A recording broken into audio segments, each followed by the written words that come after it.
आज तो हम लोग केवल इंट्रो ले रहे हैं, हम लोग ज़्यादा डीप में किसी में नहीं जा रहे हैं।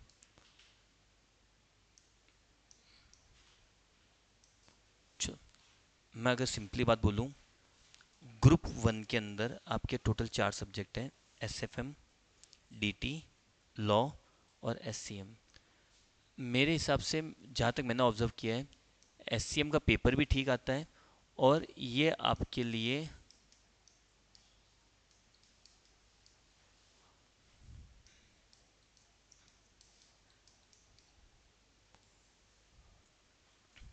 जितना आप स्कोर कर सकते हो, मतलब ऐसे नहीं कि 60-65, ऐसे नहीं, जितना आप कर सकते हो। 80 तक भी जाओ तो कोई ऐसा कुछ नहीं है, 80 तक भी इजीली इसके अंदर कैरी हो जाते हैं मार्क्स।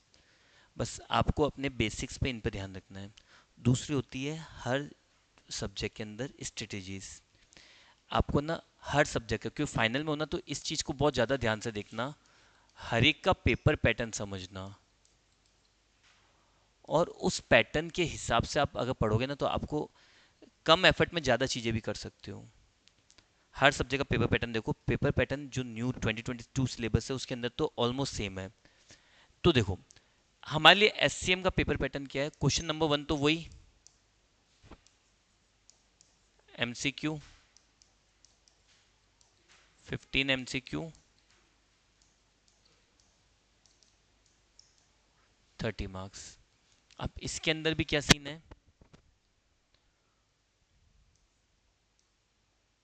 ऑलमोस्ट 9 क्वेश्चन तो आते हैं कॉस्ट के, और 6 क्वेश्चन आते हैं OM के। मेजोरिटी बेसिस पे ये रहता है 10-5 या 9-6। ठीक है, और ये आपके हमेशा कैश मार्क्स होते हैं। इनको तो आपको कभी छोड़ना ही नहीं है कुछ भी करके। इवन प्रैक्टिकल तो ये मान लो 15 में से 13 प्रैक्टिकल होते हैं यहाँ पे। इक्का दुक्का अगर 3 आए तो बात अलग है, बाकी 15 में से 13 तक प्रैक्टिकल होते हैं, वो आपके लिए हमेशा कैश मार्क्स हैं। अब ये तो कंफर्म, चलो यहाँ तो कुछ भी आ सकता है। Question number 2, question number 3, question number 4, 5,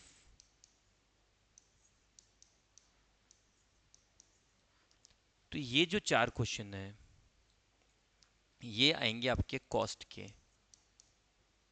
और ये जो 3 क्वेश्चन है वो आएंगे आपके OM में से। और हो सकता है 8 क्वेश्चन में अगर वो थ्योरी देते हैं तो कॉस्ट में से एक थ्योरी वहाँ दे दे, 4 नंबर की या 5 नंबर की।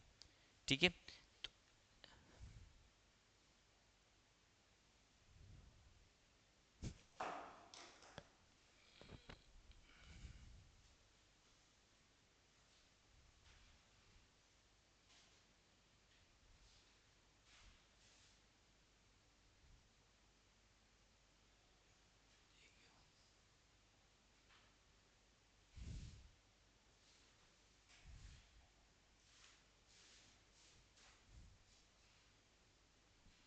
तो देखो,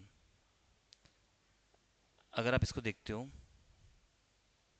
आपके मॉड्यूल को, तो देखो, इंट्रो वाला जो फर्स्ट चैप्टर है आपके, इंट्रो वाला, इसमें से रेयरली कोई एक थ्योरी क्वेश्चन आएगा। अगर वो आता है तो आपके आएगा क्वेश्चन नंबर 8 के साथ में, उसके बीच में नहीं आएगा। ठीक है, इसके बाद में quality cost, quality cost management, इसका एक फिक्स क्वेश्चन आएगा आपके क्वेश्चन नंबर 4 में। एक क्वेश्चन आएगा क्वालिटी कॉस्ट मैनेजमेंट का, 7 मार्क्स का, एक फिक्स चैप्टर है, ये कंफर्म आएगा आपके। ठीक है, और मेरे हिसाब से शायद आपके पूरे इस CMA जर्नी में मोस्ट इजीएस्ट चैप्टर भी यही होने वाला है। मतलब चाहे इंटर फाइनल सब मर्ज कर दें हम लोग, तो सबसे इजी चैप्टर ये है। इसके बाद में नेक्स्ट आपके आ रहा है डिसीजन मेकिंग, और सबसे इम्पोर्टेंट चैप्टर आपकी यही है। ये दोनों आपके आते हैं डिसीजन मेकिंग के।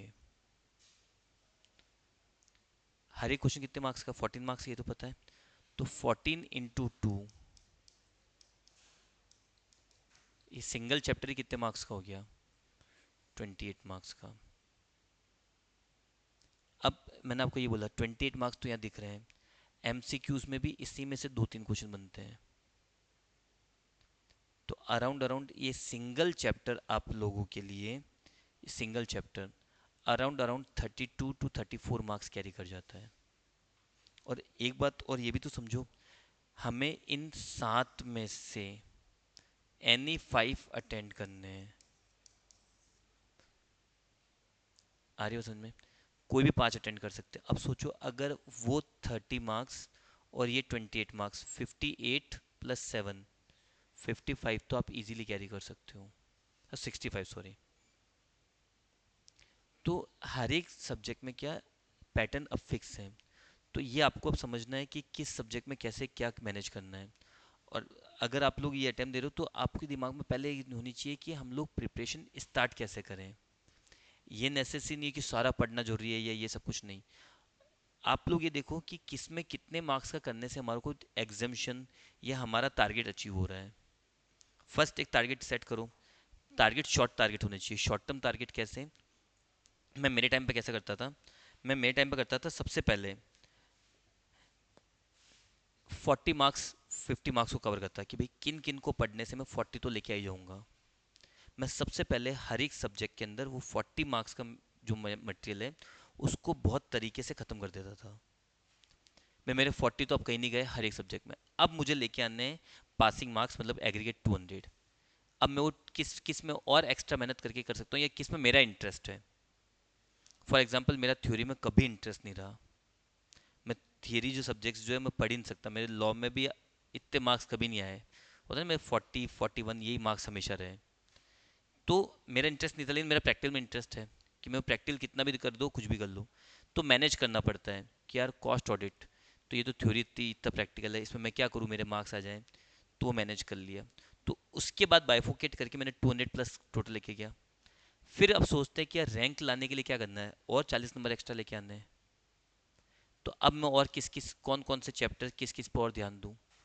आ रही बात समझ में? तो एक स्ट्रेटेजी मेंटेन करूँ कि क्या क्या करने से मैं ये, जैसे 28 मार्क्स दिख गए, कि ऐसा नहीं कि 28 मार्क्स दिख गए टूट पड़ो इसके ऊपर। ऑब्जर्व करो सब कुछ देख के। क्योंकि हमारा काम क्या, हम लोग तो आपको सब कुछ समझाएंगे, चाहे वो डिसीजन मेकिंग हो या कुछ भी हो। मैं तो कभी नहीं बोलूँगा ना छोड़ दो। एट द एंड जब कोर्स कंप्लीट होता है तब आप डिसीजन लेते हो कि यार हमें कौन से चैप्टर करने हैं कौन से नहीं करने, कौन सा दिमाग में इजीली क्लिक कर रहा है, किस चैप्टर को छोड़ने से हमें नुकसान नहीं होगा, कौन सा चैप्टर हम लोग ऑप्शन में निकाल सकते हैं। तो वो सारी डिसीजन अपने अपने होते हैं। आ रही समझ में? आपको लग रहा है 28 + 7 35 तो ये कैरी हो गए, तो ये तो मैं इजीली कर सकते हैं और इस पर ज़्यादा ध्यान दे देते हैं ताकि एक चीज़ तो ख़त्म हो जाए। तो वो अपने अपने कॉल है। डिसीजन मेकिंग अपने आप में एक बहुत बड़ा चैप्टर है, बहुत बड़ा टॉपिक है। बड़ा क्यों है? क्योंकि इसके अंदर ऑलरेडी 7 या 8 चैप्टर्स हैं या 7 या 8 टॉपिक्स हैं। इसका 50% से भी ज़्यादा आपने इंटर में निपटा दिया है। ग्रुप 1 और ग्रुप 2 दोनों में थे ये डिसीजन मेकिंग मार्जिनल कॉस्टिंग के नाम से। तो जो मार्जिनल है वही यहाँ पे वापस है, बस थोड़ा सा एडवांस फॉर्म में है। बेस वही रहने वाला है, सब कुछ वही रहने वाला है। थोड़ा सा क्या कर दिया, इसको एडवांस लेके चले गए। जैसे आपके नहीं आते थे लिमिटिंग फैक्टर्स आते थे, तो वहाँ पे एक लिमिटिंग फैक्टर होता था, यहाँ पे 2 3 लिमिटिंग फैक्टर तक दे देंगे ताकि कैलकुलेशन थोड़ी सी और अलग तरीके से हो जाए।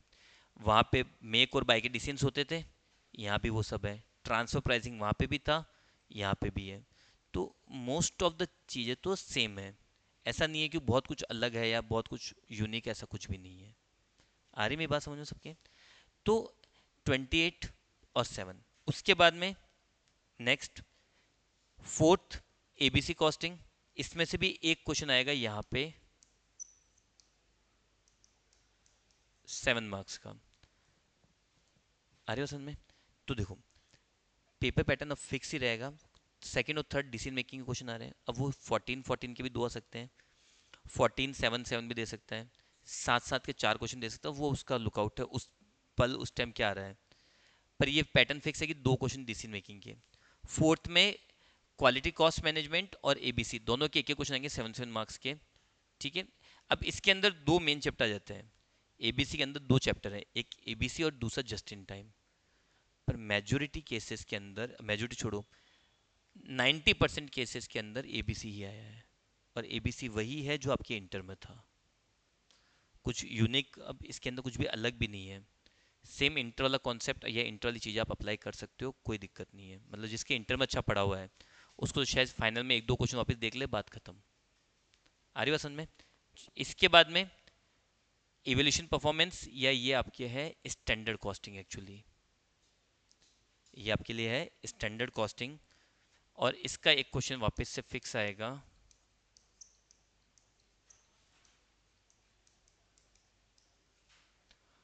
14 मार्क्स का एक क्वेश्चन स्टैंडर्ड कॉस्टिंग का आएगा। ठीक है, जो आपने इंटर में किया था उससे स्लाइटली एडवांस मान लो, मतलब आप अगर 100% के बराबर मानूं तो 70% तो आप कर चुके हो, 30% और खुद को प्रिपेयर करना है। तो अब देखो कितने हो गए, 28 प्लस 14, 42 प्लस 14, ये कितने हो गए, 56। 56 प्लस 18, 74 तो कॉस्ट के हो गए। आ रही हो समझ में? ओएम के लिए आपको सर बताएंगे, अक्षय सर, कि इसमें क्या मैनेज रहता है, किस तरह से क्वेश्चन आएंगे क्या। लेकिन ये पैटर्न अब आपको पता चल गया। अब पैटर्न पता है, सब कुछ पता है। अब आपको डिसीजन लेने होते हैं, है ना, चैप्टर अपना डिसीजन मेकिंग, यहाँ से आपको डिसीजन लेना होता है कि क्या करें, किस तरह से मैनेज करें। अगर आपकी इंटर में ओ एम एस एम अच्छी थी, ठीक है, तो आप लोग 3 क्वेश्चन ओ एम में से 2 क्वेश्चन यहाँ से पिक कर सकते हो।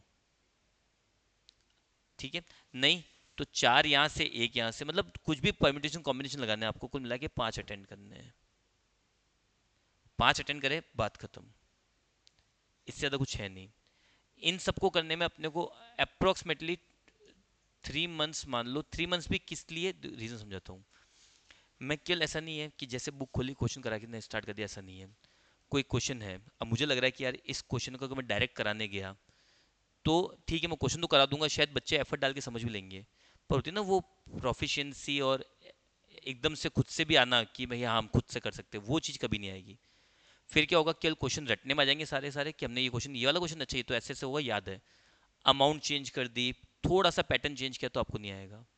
तो ऐसा मैं नहीं करता। मैं उसमें क्या करता हूँ, फिर अपनी तरफ से 3 4 क्वेश्चन पहले बना देता हूँ, ताकि थोड़ा कॉन्सेप्ट और बेस क्लियर हो जाए, फिर मैं उस क्वेश्चन में मूव कर लेता हूँ। भले अपने 15 दिन 20 दिन एक्स्ट्रा लगे, वो कोई दिक्कत नहीं है। पर ऐसा होना चाहिए कि ये जो 56 मार्क्स हैं, ये 56 के 56 आपके एज इट इज़ कन्फर्म हो जाए, आपको ये लगे कि नहीं इसके अंदर हम लोग 70 80 कहीं नहीं गए। आ रही बात समझ में? तो बस इतना सा आपको, आपके एफर्ट्स इतने से रहेंगे। मैं आपको वापस बोल रहा हूँ, आपको बस इतना सा करना है, जो टॉपिक क्लास में चल रहा है, आप जब आए क्लास में, अब 5 मिनट तो मिलते ही है, कल जो पढ़ा उसको एक बार क्लास में वापस देख लो। आ गया तो ठीक है, नहीं आया तो आते हुए सर ये टॉपिक हमें नहीं आ रहा है, या कल हमें बिल्कुल ढंग से समझ में नहीं आया, कुछ भी, मैं बोलता हूँ 5 10 दिन है, 10 में से किसी एक को नहीं आया, कोई बात नहीं, वापस कर लेंगे, 2 मिनट 5 मिनट एक्स्ट्रा लगेंगे। ऐसा नहीं हो कि आप बुक्स खोल के वापस क्वेश्चन करे जा रहे हो, करे ऐसे, ये एफर्ट मत डालना है इस सब्जेक्ट में एटलीस्ट। ये पूरा मेरे पर छोड़ देना कि भाई आप कराओ, आप क्लास में, और हम ये क्लास में ख़त्म हो जाना चाहिए। ठीक है, चलो। अब इन सब के बाद में हम लोग अभी स्टार्ट कर रहे हैं इजी से, ताकि थोड़ा कॉन्फिडेंस मेंटेन रहे। एबीसी कॉस्टिंग जो आपके लास्ट टाइम भी था, उसके अंदर 4 चैप्टर है टोटल वैसे। ABC, just in time, throughput costing, ऐसे करके 4 चैप्टर है। ठीक है, चलो। पैटर्न समझ में आएगा, याद रहेगा आप लोगों की भाई किस तरह से क्या मैनेज करना है, ये आपको अक्षय सर बताएंगे एक बार। ठीक है, इसमें भी हो सकता है कॉस्टिंग की यूनिट 1 से एक थ्योरी यहाँ आ जाए। ठीक है, बाकी ये पैटर्न हमेशा सेम रहेगा आपके। चलो, अब बात करते हैं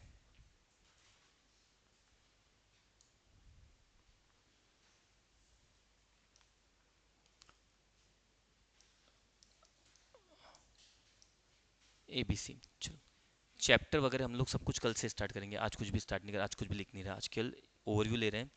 ठीक है, सब कुछ ढंग से कैसे क्या होता है। एक क्वेश्चन का आंसर दो। एक जना है, एक बच्चा है जिसके ना, ये रियल केस बता रहा हूँ, अभी रिसेंटली हुआ था, फाउंडेशन एग्जाम के अंदर 270 मार्क्स आए। तो वो बच्चा इंटेलिजेंट है, एवरेज है, या बिलो एवरेज है? चलो ये छोड़ो, पास है या फेल है? इजीली पास है। ये रियल केस है, उसका रियल क्या था, अकाउंट्स में थे उसके शायद 80, लॉ में थे 70, ठीक है, उसके इसमें इको में भी थे शायद 80, और मैथ्स में शायद उसके 30 थे, और 260 टोटल थी।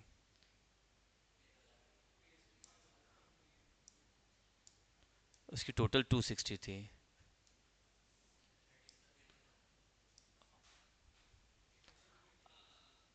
और यहाँ पे फाउंडेशन एग्जामिशन भी नहीं आती है। ये भी रिसेंटली हुआ था, ये भी जो एग्ज़ाम हुए ना फाउंडेशन के, उसके अंदर ये रियल केस था। मैं जा रहता हूँ ब्यावर में, एक बच्चे के रियल केस है।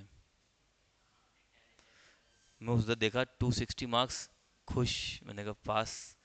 नीचे देखूँ फेल। मैं समझ में नहीं आया मैंने हुआ क्या। फिर एनालाइज करा तो पता चला कि ये भाई तो यहाँ अपनी नाव डुबा के बैठे हैं। तो इससे जो हम लोग डिसीजन ले रहे थे, ठीक है, इससे जो हम लोग डिसीजन ले रहे थे वो था हमारा ट्रेडिशनल सिस्टम। मार्क्स देख के हम लोग चीज़ों को मैनेज कर लेते हैं। पर हमने फिर देखा कि नीचे फेल लिखा हुआ क्यों आ रहा है। फिर हमने डिटेल में गए, और डिटेल में जब चेक करा तो पता चला कि इस भाई के मैथ्स में प्रॉब्लम थी। तो देखो, ट्रेडिशनल और एबीसी, एबीसी ऐसा नहीं है कि अभी आया हो, ऐसा कुछ है। इसको आए हुए बहुत टाइम हो गया। पर एक्चुअली क्या होता है ना कि ये थोड़ा सा कॉस्टली पड़ता है कंपेरेटिवली। अब एक सिंपल सी बात समझाऊँ, आप लोगों को अगर बोला जाए कि हर एक वर्ड टू वर्ड को पढ़ना है, और एक वर्ड टू वर्ड, एक तो मैं बोल रहा हूँ एक एक वर्ड पढ़ना है, और एक मैं बोल रहा हूँ केवल और केवल ये क्वेश्चन मेन मेन पढ़ने हैं, तो आपके लिए क्या इजी रहेगा? मेन सबके लिए यही रहेगा। लेकिन मार्क्स ज़्यादा कहाँ आएंगे? समझो, हमें पता दिमाग में सेट है कि डीप में पढ़ने से मार्क्स अच्छे आएंगे। स्टिल आईएमपी पढ़ के हम लोग, ठीक है, डीप में पढ़ के 80 आएंगे, आईएमपी पढ़ने से 70 आएंगे, वी आर हैप्पी विथ 70। पता होते हुए भी हम लोग डीप में नहीं जाते ना। और मेजोरिटी लोग, मैं ऐसे नहीं बोल रहा हूँ सब नहीं जाते, बहुत सारे लोग जाते भी होंगे, और बहुत से नहीं भी जाते हैं। मेजोरिटी तो नहीं जाते हैं। मेजोरिटी क्या करते हैं, या इसमें इतना डीप में जाएंगे उससे अच्छा दूसरा सब्जेक्ट निपटा देंगे। वही चीज़ एबीसी के साथ भी है। एबीसी और ट्रेडिशनल में क्या होता है समझना। ट्रेडिशनल कॉस्टिंग क्या करती है, हर चीज़ को ओवरव्यू में ले लेती है। एक सिंपल सा एग्जांपल बताता हूँ मैं। ट्रेडिशनल के अंदर हम लोग मेनली, अब एक बात है ना, कॉस्ट का मीनिंग क्या होता है। इसको हटाते हैं।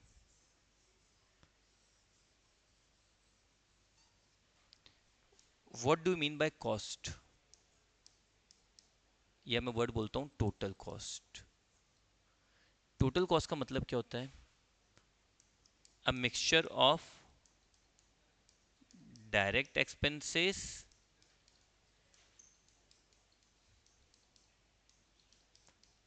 ये सब आप लोग पढ़ के आ चुके हो ना, ठीक है। डायरेक्ट और इनडायरेक्ट सबको ऐड कर दो तो हमारे लिए क्या बन जाती है, कॉस्ट बन जाती है। अच्छा, डायरेक्ट एक्सपेंसेस का मतलब क्या होता है आप लोगों के हिसाब से?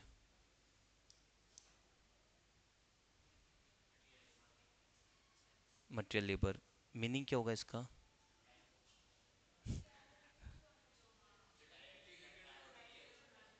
जो डायरेक्टली अप्लाई हो रही है।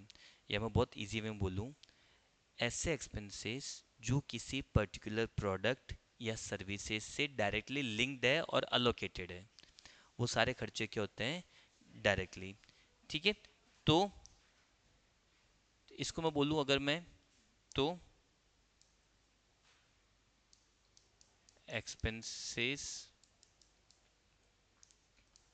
which are easily allocated or directly linked। ठीक है, इसको हम बांटने नहीं पड़ता कभी। तो सिंपल बात समझाऊँ मैं, जैसे इस रूम में एक लैपटॉप है, स्क्रीन है, कैमरा है, एयर कंडीशनर है, ऐसे हर एक रूम में चार चीज़ें फिक्स है। तो ये हर एक रूम के लिए क्या हुई, डायरेक्ट कॉस्ट है। डायरेक्ट कॉस्ट कैसे आप बता सकते हो कि इस रूम के अंदर एलईडी पैनल की कॉस्ट इतनी थी, लैपटॉप की कॉस्ट इतनी थी, कैमरा इतने का है, और एसी इतने का है। तो यहाँ पे आप हर एक रूम को इजीली बता सकते हो। तो वो तो आपके लिए क्या हो गई, डायरेक्ट एक्सपेंसेस। आप लोग केवल ये मत सोचो मैन्युफैक्चरिंग में, क्योंकि मैन्युफैक्चरिंग में होता है मटेरियल, लेबर, डायरेक्ट एक्सपेंसेस। कुछ लोग केवल सर्विस भी तो देते हैं, उनके भी तो डायरेक्ट एक्सपेंसेस हो सकते हैं। आ रही बात समझ में? हाँ, इसको एसेट्स में काउंट करेंगे हम लोग इस सबको, ठीक है, एक्सपेंसेस में नहीं पर एसेट्स में। पर हाँ, इस पर डेप्रिशन तो लगेगा, तो वो डेप्रिशन हम लोग इजीली लगा सकते हैं, ठीक है। तो दैट इज डायरेक्ट एक्सपेंसेस जो केवल सर्विसेज में आ रही है काम में। इनडायरेक्ट का मतलब क्या होता है? Common expenses. कॉमन एक्सपेंसेस का सेंस क्या हुआ? पूरे इंस्टीट्यूट का लाइट बिल आ गया, अब आपको हर एक रूम की लाइट की कॉस्ट बतानी है, तो अब आप क्या करोगे? लाइट का बिल आ गया, पूरे इंस्टीट्यूट का लाइट का बिल आया कि लेट में से एक महीने का 1 लाख रुपए। अब आप बताओ कि इस रूम की कॉस्ट कितनी मानोगे? अब हम लोग केवल गैस पे चलाएंगे, सब लोग अपने अपने गैस। कोई बोलेगा नंबर ऑफ लाइट कितनी चल रही थी, एलईडी पैनल कितनी देर चला, कोई देखेगा एरिया कितना है, कोई सब अपने अपने तिकड़म लगाएंगे और आंसर बताने की कोशिश करेंगे। सबका अपना अपना नज़रिया हो सकता है, अपना अपना पैटर्न हो सकता है, ठीक है। लेकिन ट्रेडिशनल कॉस्टिंग क्या बोलती है? एरिया। याद है आप लोगों को अलोकेशन ऑफ ओवरहेड करके चैप्टर था इंटर में? हम लोग लाइट को, लाइटिंग वगैरह किस में बांटते थे? एरिया के बेस पर। और पावर को बांटते थे किलोवाट हॉर्स पावर के बेस पर। तो हम लोग तो एरिया पकड़ के बांट दिए। अरे एरिया कैसे, इसके अंदर लाइट काम में आई नहीं तो भी इसको खर्चा आ गया। किसी का एरिया कम है पर वहाँ 2 लाइट ज़्यादा है।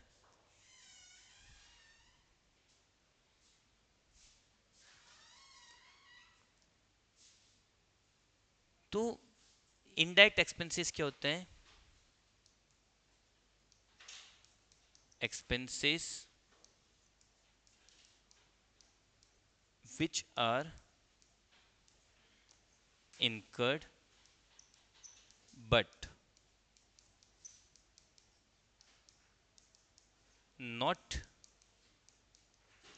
directly linked with any product or services। और सारी लड़ाई चलती है इसी चीज के लिए, इन्हीं खर्चों को डिस्ट्रीब्यूट कैसे करना है।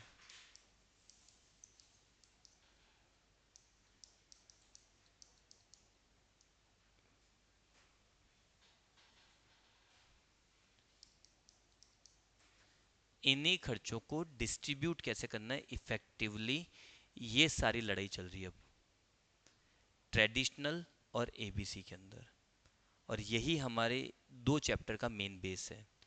डायरेक्ट में कुछ दिक्कत नहीं है, डायरेक्ट में क्या ही दिक्कत होगी? जो खर्चा इजीली हमें पता है इससे रिलेटेड है तो उसी को दूंगा ना मैं। फॉर एग्जाम्पल एक बहुत सीधी सी बात बताता हूँ। आप 5 जने गए पार्टी करने, मूवी देखने, चलो मूवी के बाद स्नैक्स, पांचों मूवी देखने गए, तो उसको तो बांटना ईजी है ना। मूवी का टिकट 120 रुपये का था तो पर पर्सन कितने आ गए? 120। मूवी टिकट पर पर्सन 120 का है तो पर पर्सन 120, वो तो उसमें क्यों दिमाग लगाएंगे हम लोग? वो तो ना बोलेंगे चल मूवी के टिकट कितने का है, 600 डिवाइड बाई 5 करो 120। क्यों दिमाग लगाएंगे हम लोग वहाँ पे? वो तो 120 दिख ही रहा है। लेकिन उसके बाद आप लोगों ने बाहर आके स्नैक्स भी लिए, कुछ खाया पिया, अब वो आ गई दिक्कत की बात। अब आया बिल 500 का, अब बताओ कैसे डिस्ट्रीब्यूट करोगे? सब सो इक्वल। लेकिन अब कोई ऐसा बोलेगा यार मैं तो फास्ट था, मैंने तो केवल ये चाय पी है। अब अब सोचो ऐसा हो सकता है ना? अब इमेजिन करो बेचारा वो तो फंस गया, 100 रुपये फालतू लपेटे में आ गया उसके तो, जेन्युइनली है नहीं है। तो ये एक पॉइंट आता है कि यार ये जो खर्चे थे, तो पहले वाला जो मूवी के टिकट के खर्चे थे वो तो क्या थे? डायरेक्ट। वहां हमें दिक्कत ही नहीं, वहां भले कोई भी करो ना भाई, 120 ही आने वाले हैं सबके हाथ में। बट जो वो 500 रुपये लगे हमारे खाने पीने पे, वहां कंफ्यूजन है। और किसी न किसी मन में रह जाता है यार मैं तो शिट कुछ खाया ही नहीं यार। आ रही बात समझ में? अब आपने मोमोज मंगाए थे, मोमोज कितने आएंगे? 6। ये आता है ना शायद 6 ऐसे। आप कितने हो? 5। अब वो एक मोमोज किसने एक्स्ट्रा खाया उसके हिसाब से बांटोगे आप कभी? यहाँ सोचो, इमेजिन करो। अब बस यही सबसे बड़ा पंगा है इनडायरेक्ट एक्सपेंसेस का। क्यों ना डिस्ट्रीब्यूट कैसे करना है। ये डिस्ट्रीब्यूशन जितना इफेक्टिव होगा उतनी आपके कॉस्टिंग इफेक्टिव होगी। कॉस्टिंग इफेक्टिव होगी तो आपकी प्राइसिंग भी इफेक्टिव होगी। आज का जो ट्रेंड चल रहा है, जो कंपटीशन चल रहा है, वो टाइम गया समझो। मैं खुद क्यों, मैं फादर बिजनेस में है, हमारे दिसंबर का काम है। होता है ना कलर पेंट्स वगैरह। तो मार्केट में स्टैंडर्ड सेट है कि ये चीज़ इतने रुपए की आएगी। तो अब हमारे पास प्राइसिंग डिसाइड करने का ऑप्शन नहीं है, हमारे पास कॉस्ट को मैनेज करने का ऑप्शन बचता है। समझो इस बात को। बहुत सारी कंपनीज आई चली गई, आप लोगों ने बहुत चीज़ें देखी होगी। एक कंपनी बीच में आई थी, अभी भी अब तो वापस आई है, वो हिप्पो करके। स्नैक्स आते थे इसके, स्नैक्स वगैरह कुछ आते थे हिप्पो के। ठीक है, इन्होंने ब्रांडिंग करी हेल्दी स्नैक्स। मेरा पहला क्वेश्चन, स्नैक्स कभी हेल्दी हो सकते हैं? स्नैक्स हम लोग क्यों खाते हैं? टेस्ट के लिए, केवल टेस्ट के लिए, न भूख के लिए खाते हैं न किसी और चीज़ के लिए। कचर पचर के लिए हम लोग खाते हैं भाई, टाइम पास हो जाए, इसके लिए खाते हैं। अब हेल्दी क्या अनहेल्दी क्या, मैं तो देखता हूँ मेरे पास 20 रुपये, उसमें ज़्यादा क्या आ सकता है, मैं तो वो भी चेक करता हूँ। कुरकुरे के पैकेट में और बिंगो के पैकेट में किसके ग्राम ज़्यादा है? कुरकुरे 82 है और बिंगो 78 है, तो मैं 82 उठा लेता हूँ। दिमाग में ये सेटलमेंट चलता है। अरे तू as a customer, as a consumer, Hippo लेके आया पैकेट 60 रुपए में।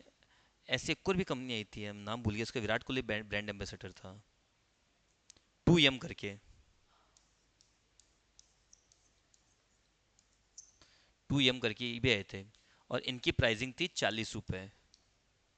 लेकिन मार्केट में ऑलरेडी कुरकुरे वगैरह 20 रुपए 10 रुपए में मिल रहे थे, तो कोई इसके ऊपर क्यों जाएगा?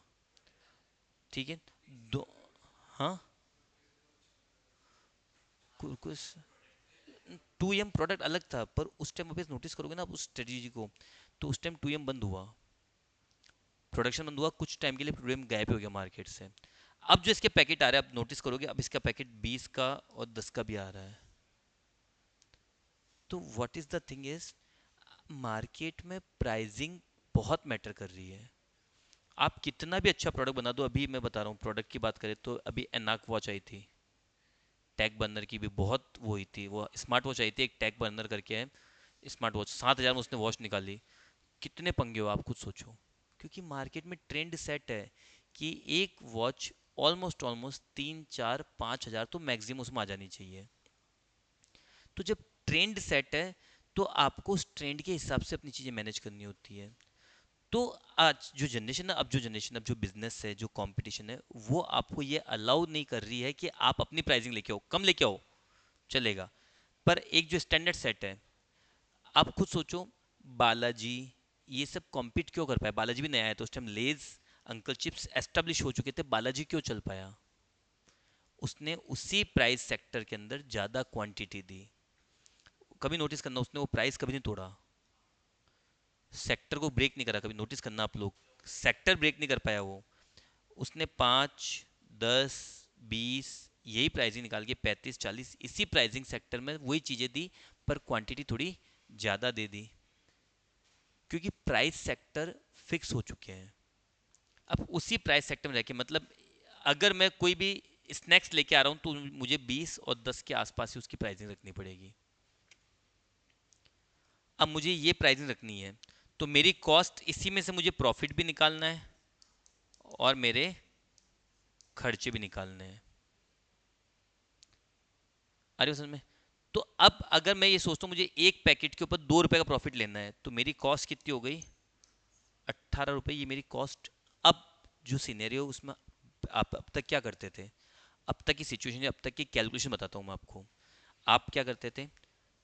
Prime cost, add overheads, total cost, add desired profit, sales. तो हम लोग इस तरह से मैनेज करते हैं, पर मार्केट में ऐसा है ही नहीं अब। मार्केट में पहले बता रहा है कि भाई आप 20 रुपए से ऊपर नहीं बेच सकते। कितने आपकी कॉस्ट रहेगी, आप आपका मार्जिन निकालो, बोला आप क्या मार्जिन रखते हो। कोई बीईपी भी काम करता है, ब्रेक इवन पॉइंट पर काम करना नहीं चाहिए मेरे को प्रॉफिट इनिशियली, मेरे को तो केवल मार्केट में एस्टेब्लिश होना है। तो वो भी करते, करने वाले करते, खूब लोगों ने किया है। जियो ने फ्री में सिम्स दी थी ना, फ्री में कितने टाइम रिचार्ज दिया था, और आदत लगाने, अब देखो जितना, अब मैं बोल रहा हूँ मेरे अभी हर महीने का ऑलमोस्ट खर्चा 400 रुपये के आसपास से 300 रुपये का, मतलब समथिंग है, 3600 का रिचार्ज। हाँ, 3600 का रिचार्ज कराता हूँ मैं, साल, एक साल से 3600, मतलब महीने का 300। ऑनेस्टली जब जियो आया उससे पहले मैं महीने का 300 का रिचार्ज था ही नहीं कभी। सच में नहीं होता था महीने का 300 रिचार्ज। उस टाइम महीने का रिचार्ज हो जाते थे 150, पौने 200, 100 रुपये में इसमें काम हो जाता था। बट वो चीज़ है कि पहले आदत डाली, फिर प्राइसिंग कम से धीरे धीरे बढ़ाते गए। आ रही हो समझ में?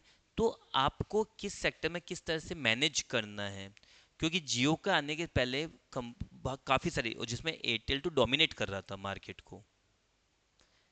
एयरटेल डोमिनेट कर रहा था, कोई दूसरा आएगा कैसा आएगा? आ रही बात समझ में? तो दूसरा कैसे आएगा, तो इन्होंने जियो ने बोला हम फ्री में दे रहे हैं जो। अब वो कितना रेवेन्यू अर्न करे आप खुद सोचो। हर किसी के पास, मेरे जितने मैं जिनको जानता हूँ, मेरे रिलेटिव्स जो हैं, मेरे भाई के नंबर कैसे हुए? मेरे भाई का नाम टीनू है, टीनू, टीनू जियो, मम्मी, मम्मी जियो, इस तरह से नंबर सेव्ड है। अरे समझ में? ऑलमोस्ट सबके जियो की सिम आ गई। अब उसको चालू भी रखना, रिचार्ज करवाना पड़ेगा। योर, तो द थिंग इज, हमें यहाँ पे दो तरह के, 18 में दो तरह के खर्चे होंगे, डायरेक्ट और डायरेक्ट को तो कंट्रोल करना बहुत मुश्किल है। जो बेसिक खर्चा लगना वो तो लगेगा। आप उसमें क्वालिटी खराब करोगे तो प्रोडक्ट की क्वालिटी खराब होगी, वैसे खत्म हो जाएगा। एक एवरेज क्वालिटी तो आपको मेंटेन करनी पड़ेगी। तो ये तो आपके पास, इसको तो आप ये मान लो कि आपके हाथ में है ही नहीं, ये तो जो चल रहा है वो चलेगा। तो अब आपके हाथ में क्या बचा? इन खर्चों को आप अपने हिसाब से क्या कर सकते हो, कंट्रोल कर सकते हो। तो सारी ही सारी कैलकुलेशन, सारा का सारा गेम एक कॉस्टिंग के अंदर इन खर्चों पर डिपेंड करता है। मटेरियल लेबर इतना इम्पैक्ट नहीं डालता है जितना ये, हाँ मैं ये नहीं बोल रहा हूँ बिल्कुल ही ख़त्म है। आप कर सकते हो, अगर इसमें दिमाग लगाओ, ढूंढो, करो तो इसमें कर सकते हो। बट यहाँ पे आपकी या तो डायरेक्ट सेविंग है या नहीं है। बट यहाँ पे केवल आपके एफर्ट्स ही लगेंगे। कौन कौन से खर्चे यूजलेस हैं, किन खर्चों को हम लोग बंद कर सकते हैं, या कौन कौन से खर्चों को हम लोग अलग तरीके से या अलग जगह पे जाके, फॉर एग्जाम्पल, अधिकतर फूड कोर्ट्स जो है मेरे ब्यावर के, मैं ब्यावर से हूँ, ब्यावर के अंदर जो फूड कोर्ट होते हैं ना, ये क्या बोलते हैं इनको, जीटी में ये सब फूड कोर्ट जो होते हैं, वहाँ सारे नुकसान में है। सारे नुकसान में हमारे वहाँ पे है। पहली बात, बहुत ज़्यादा खुल गए, रेंट। अब सबको चाहिए ऐसी जगह जहाँ लोकेशन प्राइम लोकेशन हो, प्राइम लोग रेंट ज़्यादा होता है, पर सप्लाई तो लिमिटेड ही है ना। लेकिन वहीं पे जो हमारे वहाँ कचौरी ठेले लगाते हैं, वो हर एक इंसान महीने के 1 लाख रुपए कमाता है इजीली। एक पोहे का ठेला लगाता है, वो किया कि लेके आया था सेल्टोस कैश में। पोहे का, पोहे का ठेला लगा के सेल्टोस लिया है कैश में। अब दिमाग क्या चला समझो, दिमाग क्या लगाया उसने? उसने देखा कि यार दुकान लगाने से कुछ ऐसा तो है नहीं, ठेले पे चला रहा था, कि खर्चा ही नहीं है। जो उसकी कॉस्ट थी वो केवल डायरेक्ट कॉस्ट थी, इनडायरेक्ट कॉस्ट का कुछ ज़्यादा था ही नहीं उसके। और बेचना भी उसको दिन में था, सुबह से दिन तक बेचता है। कोई लाइटिंग नहीं, कुछ नहीं, ठेले पे खड़ा है वो बेच रहा है। तो उसके लिए तो केवल पोहे खरीदने, जो मटेरियल या जो कॉस्ट है वो आनी है, लेबर की कॉस्ट आनी है, बात खत्म। उसने ओवरहेड या इनडायरेक्ट एक्सपेंसेस जैसी चीज को तो बिल्कुल ही मिनिमाइज करके खत्म कर दिया। वो, हाँ, ऐसा मतलब ऐसा कि वो एक जगह चल गया, वो चल गया ऐसे। मैं बोल रहा हूँ हमारे वहाँ पे एक जना है चाय वाला, उसको देख के मैं अंदर अंदर सोचता हूँ कि मैं क्या कर रहा हूँ। मतलब उसने क्या कर रखा है, एक नीम का पेड़ है, बड़ा सा पेड़ है, उसके नीचे एक टेबल लगा रखी है, टेबल पे एक गैस है, उस पर चाय बनाता है, और कुछ भी नहीं, कुछ भी नहीं। एक दिन की नींद नहीं करते, वो 2 से 2,500 चाय बेच देता है। मैं मिनिमम से मिनिमम बता रहा हूँ, मैं तो बहुत मिनिमम बोल रहा हूँ। ज़्यादा हो तो बात अलग है, 2-2,500 चाय तो आराम से बेचता है। अगर एक चाय पे अगर वो नींद नहीं करते, वो 2 रुपये बचाता है, तो दिन के 5,000। अब वो महीने 20 दिन खुला रखता है, तो लाख रुपए।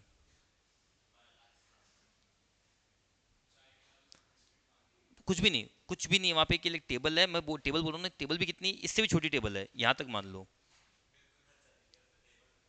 टेबल खर्चा नहीं, स्टूल भी नहीं है, कुछ भी नहीं, एक टेबल है, ठीक है। ऐसे 2 फीट मान लो, ऐसे 5 फीट मान लो, पाँच भी ज़्यादा, 4 फीट। 4x2 की टेबल लगा रही है, उस पर गैस है, इधर एक भगोला लेके रखता है दूध का, उसको ढका हुआ है, चाय बनाता है, बात खत्म। पूरे दिन नहीं, पूरे दिन चलती, पूरी शाम को 7-8 बजे बंद करता है, सुबह सबसे जल्दी वही खुलता है, शायद 6 बजे के आसपास खोल देता है। वो खोल देता है। तो वो बात नहीं है। तो वो लोग अपने क्यों प्रॉफिट अर्न कर पा रहे, क्योंकि उन्होंने जो ओवरहेड्स थे, जो इनडायरेक्ट कॉस्ट थी, उसको मिनिमाइज कर दिया। ये खर्चा तो कैसे इग्नोर करोगे आप? कम ज़्यादा हो सकता है। आप ज़्यादा क्या करोगे? दूध खराब क्वालिटी का पानी मिला हुआ लेके आ जाओगे, इससे ज़्यादा क्या कर लोगे आप लोग? चाय खराब हुई तो आपका प्रोडक्ट अल्टीमेटली बाद में खराब हो जाएगा। तो जो सेल थी वो खराब प्रोडक्ट का क्या होगी? डाउन हो जाएगी। तो यहाँ तो कॉम्प्रोमाइज़ करना कोई मुश्किल ही है, कि कोई बहुत अगर रेयर चांस मिल जाए तो बात अलग है। कम। लेकिन वो इनडायरेक्ट खर्चों में कितना मैनेज हो गया? अब वो जो जितने स्टॉल्स थे सब लॉस में, ये मैं बोल रहा हूँ। क्यों? वो रेंट निकाल पा रहे हैं, रेंट 50,000 का। इतनी अच्छी लाइटिंग देनी पड़ती है, इतना अच्छा इंफ्रास्ट्रक्चर देना पड़ता है। अगर आप कैफे के अंदर जा रहे हो, इंफ्रास्ट्रक्चर अगर अच्छा नहीं है तो आप कैसे मैनेज करोगे? तो देखो ना, एमबीए चाय वाला, इन सब के कितने पंगे हुए थे बाद में। अभी पंगे क्यों हुए? इतनी बड़ी बड़ी उन्होंने ले ली वो फ्रेंचाइजी फीस, उतना प्रॉफिट ही नहीं निकाल पा रहे ये लोग। याद है ये सब? इस पर चले थे, यूट्यूब पर बहुत चलते हैं। तो ये सब चीज़ें थी। तो आज हम, अब हमारा टारगेट क्या रहता है? इन खर्चों को हम लोग किस तरह से डिस्ट्रीब्यूट करें, क्योंकि खर्चा जो है वो तो रहेगा, पर प्रोडक्ट वाइज किस तरह से डिस्ट्रीब्यूट करें ताकि हम लोग इफेक्टिव प्राइसिंग के साथ मार्केट में रह सकें। आ रही हो समझ में? क्योंकि ये चीज़ें करनी पड़ती है, मार्केट की डिमांड है, हमारे ऊपर नहीं सब कुछ। मार्केट जैसा कहेगा हमें वैसा चलना पड़ेगा। मैं बोल रहा हूँ मार्जिन, मैं तो बिजनेस में था जहाँ मार्जिन 1 टन के ऊपर हमारे 300 400 का था, वहाँ 100 रुपये का रह गया। मार्जिन कम हो गया क्योंकि कोई दूसरा मार्केट में आया। हम लोग 3400 में बेच रहे थे, वो बोल रहा 3200 में दूंगा। देना चालू करा। कुछ लोग और उसके साथ हुए, ट्रेंड सेट हो गया, 3200 रुपये पर टन का ट्रेंड सेट हो गया। अब वो 3200 हमें झक मार के देना पड़ेगा। जो इस ट्रेंड को सेट नहीं कर पाए, जो इसको संभाल नहीं पाए। अब मैं बोल रहा हूँ ब्यावर के अंदर बॉयल मिल समझते हो? बॉयल पत्थर पीसने की फैक्ट्री होती है, जिसमें पत्थर पीसता है, जो ये अपने टाइल्स वगैरह में काम में आते हैं, इन सब में सिरामिक वगैरह ये सब। उसकी हमारे वहाँ पे 800 फैक्ट्री थी, 750 बंद हो गई। केवल एक रीज़न, मोरबी के अंदर दूसरे प्लांट खुल गए। तो जो वो थे परचेजर्स, उनके लिए भाड़ा नहीं लग रहा था, भाड़ा सस्ता पड़ने लग गया। एक तो ब्यावर से वहाँ तक माल जाए तो भाड़ा लग रहा था 800 रुपये पर टन, मोरबी से लग रहा था 200 रुपये पर टन, तो सीधे 600 की सेविंग। तो उन्होंने मोरबी से खरीदना चालू कर दिया। ब्यावर के प्लांट बंद होना स्टार्ट हो गए। प्लांट वो बंद हुए जो या तो रेंटेड थे या हाई वॉल्यूम पे चल रहे थे। पर जिनके खुद के घर के प्लांट थे, उनके रेंट की दिक्कत नहीं थी। तो वो अभी भी 50-60 प्लांट है जो अभी भी कंटिन्यू कर रहे हैं। और वो अभी निकाल पा रहे क्योंकि उनके रेंट जो इनडायरेक्ट खर्चा था वो बचा हुआ है।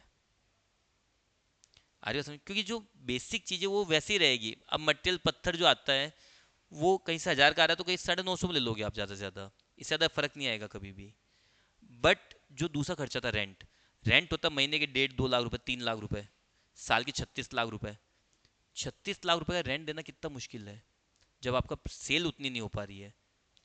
पीसी ज्वेलर्स हमारे वहाँ खुला था, जब यहाँ पे होगा पीसी ज्वेलर्स, हमारे वहाँ भी खुला था। क्या मानते हो ब्याज सिटी में उसका रेंट कितना था? छोटा टाउन है, 3 4 लाख की पॉपुलेशन भी नहीं है। 20 30 हज़ार होना चाहिए था। उस भाई साहब ने मेन मार्केट में शॉप ले ली, 3 लाख रेंट दे रहा था। 3 लाख रेंट दिखाने के लिए उसने हायरिंग कर ली कम से कम 17 18 एम्प्लॉयज़ की। बच गई 12। 3 4 साल 5 साल रहा, फिर उसने जगह शिफ्ट करी, रेंट कम करा, 1 लाख 10 हज़ार, लेकिन हायरिंग तो वो की हुई थी। अल्टीमेटली वो 10 साल में ब्यावर को छोड़ के जाना पड़ा, और ब्यावर में उसने नींद नहीं करते हुए भी कम से कम 25 30 करोड़ का घाटा खाया होगा। जगह फालतू ले ली उसने, बड़ी जगह ले ली, लाइटिंग करो, लाइटिंग के खर्चे, एम्प्लॉय रखे हुए फालतू में। इतनी बड़ी जगह का रेंट लग रहा है महीने का 3 लाख रुपए, रेंट किसको बोलते हैं? वो भी बिहार जैसी सिटी में जहाँ मैक्सिमम ही 20 25 हज़ार रेंट, 30 हज़ार रेंट चल रहा है, वहाँ आप 3 लाख दे रहे हो। तो ये आपकी अनएफिशिएंसी थी। अरे समझ में? क्योंकि जो गोल्ड की रेट है वो तो मार्क पूरे यूनिवर्स में सेम है ना, वो तुम्हें क्या दिक्कत है? आप मेकिंग चार्जेस से पैसा कमा रहे हो, अब मेकिंग चार्ज उसको कवर ही नहीं कर पाया। That's the reason. तो कल हमारा ये टारगेट रहेगा, एबीसी कॉस्टिंग स्टार्ट करेंगे। ठीक है? मैं वापस से बोल रहा हूँ, आप लोगों का काम इतना सा, आप लोगों को बस क्लास में ध्यान से देखना है। क्लास में आने से पहले 10 मिनट एक बार, जब मैं आ रहा हूँ उससे 10 मिनट पहले एक बार देख लो क्या पढ़ाया था, याद है या नहीं है। याद नहीं है तो वापस बोल दो, वापस कराऊंगा मैं किसी चीज़ को 10 बार भी कराऊंगा तो मुझे कोई दिक्कत नहीं होती, मेरे को कोई इशू भी नहीं है, टाइम थोड़ा बढ़ा लेंगे, ठीक है। मैक्स टू मैक्स 2.5 से 3 महीने में आपका एक बार काम खत्म है। उसके बाद जो भी रिवीजन होगा, मैं साथ ही साथ करा रहा हूँ वैसे तो, मॉड्यूल, स्कैनर, स्कैनर भी दोनों, कॉस्ट वाला खत्म हो जाएगा, ओएम वाला सर करा देंगे, ठीक है।